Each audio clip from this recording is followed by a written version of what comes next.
¿Sabías que las bolsas de aire son reacciones químicas que salvan vidas? En la actualidad, todos los automóviles cuentan con sistemas de seguridad como las bolsas de aire para evitar que las personas sufran graves heridas cuando el automóvil sufre un accidente. Cuando un vehículo sufre un impacto, este es detectado a través de varios sensores que activan el inflado de la bolsa de aire mediante reacciones químicas. Cuando el sensor se activa, este genera un circuito eléctrico que activa un pulso de calor en la bolsa de aire, haciendo que la ácida de sodio reaccione. Este proceso ocurre en cuestión de segundos. La reacción química implica la descomposición térmica de ácida de sodio, que cuando se calienta se descompone en sodio y en gas nitrógeno, y el gas nitrógeno es el que hace que la bolsa se expanda. Después de la expansión, los gases se enfrían y la bolsa se desinfla. Existen otras reacciones junto con esta que hacen que esta reacción sea menos tóxica, haciendo que el sodio puro se neutralice para que no reaccione con otras sustancias. Las otras sustancias son el nitrato de potasio y el dióxido de silicio. ¿Cómo calcular la cantidad necesaria de un reactivo para obtener un cierto volumen de gas dada la reacción de la descomposición de ácida de sodio? Para esto, requerimos de la ecuación de la ley general de los gases ideales y tenemos que hacer algunas suposiciones. Supongamos que estamos en la Ciudad de México, donde la presión atmosférica es de 0.77 atmósferas, la temperatura anual promedio es de 289 Kelvin y el volumen que queremos llenar es de 36 litros, puesto que este es el volumen promedio de una bolsa de aire. Nuestra constante es de 0.0821 atmósferas litros sobre mol Kelvin. Simplemente despejamos n y sustituimos los valores para obtener el número de moles de gas nitrógeno necesarios. Tomando en cuenta la estequiometría de la reacción, sabemos que 2 moles de ácido de sodio hacen reaccionar 3 moles de gas nitrógeno. Hacemos una regla de 3 y obtenemos los moles de ácido de sodio necesarios para hacer reaccionar los 1.167 moles de gas nitrógeno. Por último, tomando en cuenta que un mol de ácido de sodio pesa 65 gramos, hacemos una última regla de 3 y obtenemos que para hacer llenar una bolsa de aire de 36 litros aquí en la Ciudad de México se requieren de 50.6 gramos de ácido de sodio. Para calcular la energía de la reacción debemos usar la fórmula del cambio en la energía de Gibbs es igual al cambio en la entalpía menos el cambio de la entropía por la temperatura de la reacción. La energía libre de Gibbs es menor a cero, lo que significa que la reacción de descomposición de la ácida de sodio es espontánea. Dado esto, la energía es liberada. Para conseguir esto, ocupamos la fórmula de Gibbs. Reitero, se debe de dividir el producto de la temperatura en Kelvin y el cambio en la entropía entre 1000, puesto que la entropía se expresa en joules sobre Kelvin y la entalpía en kilojoules. Las precauciones que se deben de considerar en reactivos utilizados en las reacciones que se llevan a cabo en las bolsas de aire son las siguientes. Dentro de una bolsa de aire hay un generador de gas que contiene una mezcla de ácido de sodio, nitrato de potasio y óxido de silicio.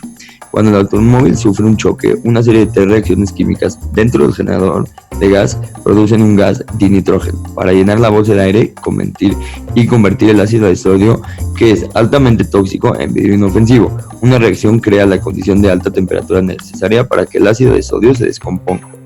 El propósito del nitrato de potasio y óxido de silicio es eliminar el metal de sodio, que es altamente reactivo y potencialmente explosivo. Sobre lo previamente mencionado, es importante tener en cuenta que todo coche hoy en día tiene como requisito una bolsa de aire, y en el sector del reciclaje de los coches se debe de tener altamente cuidado en caso de tratarse de demolerse o inclusive usar agua en ellos, ya que puede llegar a ser tóxicos y hasta explosivos. A continuación les mostraré la ubicación de las bolsas de aire. Primera ubicación, el volante del conductor. Segunda ubicación más importante, en el tablero frente al asiento del copiloto. Tercera y cuarta posición, los airbags laterales. Estas buscan mitigar el impacto en un choque lateral. Estas ubicaciones pueden llegar a salvar vidas o no, al activarse la reacción química. A continuación, podemos apreciar una modelación de un choque frontal en donde las bolsas de aire no han sido activadas por el sensor de impacto. Notemos cómo los maniquís se estrellan contra el tablero y casi llegan a salir del coche. Imaginémonos las lesiones que pudieron llegar a tener los involucrados en esa colisión solo por no haber una activación de bolsas. Ahora veamos esta otra modelación en la cual los airbags sí fueron activadas por el sensor de impacto. Hay que apreciar cómo el airbag Ha servido como colchón y disminución del impacto, ya que ésta se ha inflado en 25 milisegundos. Esta deja que se libere el aire para que se aguade la bolsa y no sea un impacto fuerte. Así que las bolsas de aire, además del cinturón de seguridad, forman un rol muy importante al momento de una colisión automovilística. Y para que no haya fallas, siempre debemos tener al tanto cuánto tiempo llevan las bolsas de aire puestas en nuestro coche. Si llevan más de 15 años, debemos de quitarlas y cambiarlas. Como ya se ha mencionado antes, para que una bolsa de aire funcione efectivamente, se necesita realizar una reacción química. Una vez utilizada la bolsa de aire, estas sustancias generan que ya no se pueda volver a reutilizar, debido a que no es muy recomendable. Además de esto, si ya se utilizó la bolsa de aire, es necesario comunicarse inmediatamente con personas o empresas especializadas en estos temas. Existen varias empresas como ACEBE, APIA y Alga Ambiental que se encargan de residuos tóxicos, siempre pensando en el medio ambiente. Muchachos, se me olvidó mencionarles, ¿ustedes sabían que una bolsa de aire su vida promedio aproximadamente son unos 15 años? Y esta después de ese tiempo se tiene que cambiar incluso si ustedes no sufrieron ningún accidente. ¿Por qué se preguntarán?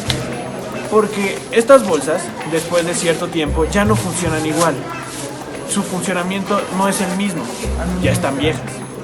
Además de esto, se le pueden meter incrustaciones del auto, etcétera, que al momento de que la bolsa salga, te puede afectar a ti, a tu salud, y salgas más lesionado.